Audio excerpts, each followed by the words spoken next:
Saint Benedict lived many centuries ago in Italy, and one of the things he witnessed as he looked around at the culture and the Roman culture was that he felt that the culture was gone downhill really bad and that it was corrupt, and he wanted to reform it to bring a new system of values to people, but he realized that it was impossible. He said the situation was so corrupt that it was impossible to reform the place. So what he did was he kind of fled society, and he went on this long journey, and he came to this place called Subiaco in kind of like going towards north of Rome, and he took up residence in a small cave, and he lived there for a few years, and he had a friend occasionally come to bring him some food so he wouldn't perish, but he spent most of his time just praying, seeking the will of God. And he realized that the most important thing to do in life is to seek God, is to turn to God with all our hearts.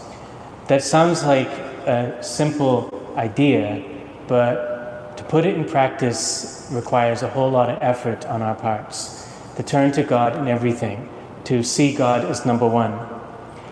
I want to tell you a story about a friend of mine who kind of illustrated this for me toward the end of his life. This man was a permanent deacon. His name was Deacon Bill Kane. And Deacon Kane had been a veteran of the Vietnam War.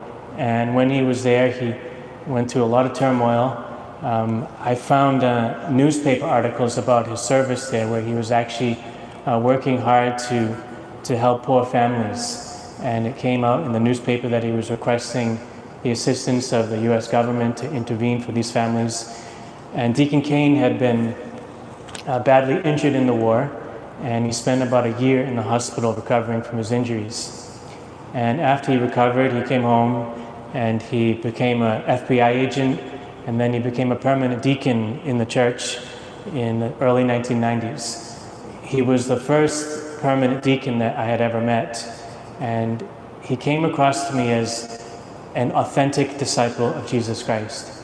There was something about him that was real. You could sense that this guy, he'd been around, he'd seen so much darkness and trouble in his own life, and yet he came out of it as a witness to the light and goodness of Jesus.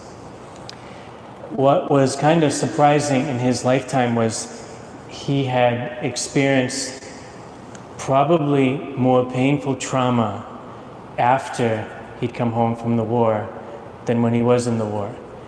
He had trauma in his family, and he had faced all kinds of challenging situations in his life.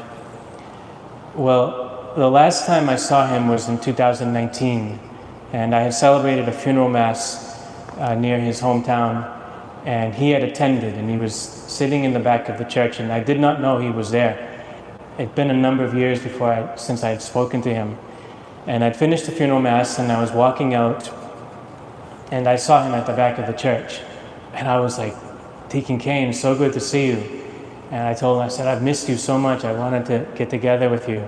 And Deacon Kane gave me a hug. And I said to him, I've been through a lot of battles since last time I saw you. And he said to me something that I'll never forget, and it reminds me of the example of Saint Benedict.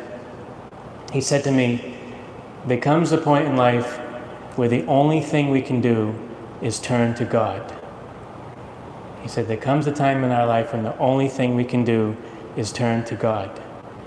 And that's a lesson that came from a man he'd been around. He'd seen the horrors of life and the tragedies of life. He had every reason to believe that life was no good and God had abandoned him in the world, and he didn't. He totally believed in God, and he said we have to turn to God.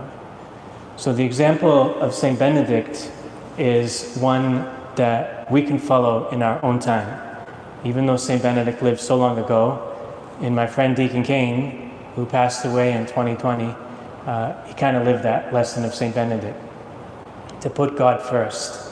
Even when everything is challenging and going against you and painful, to put God first. And so, brothers and sisters, as we celebrate this feast of Saint Benedict, let us try to remember that in our own life, probably the most important project that we work on in our hearts is to put God as the number one priority in our daily life.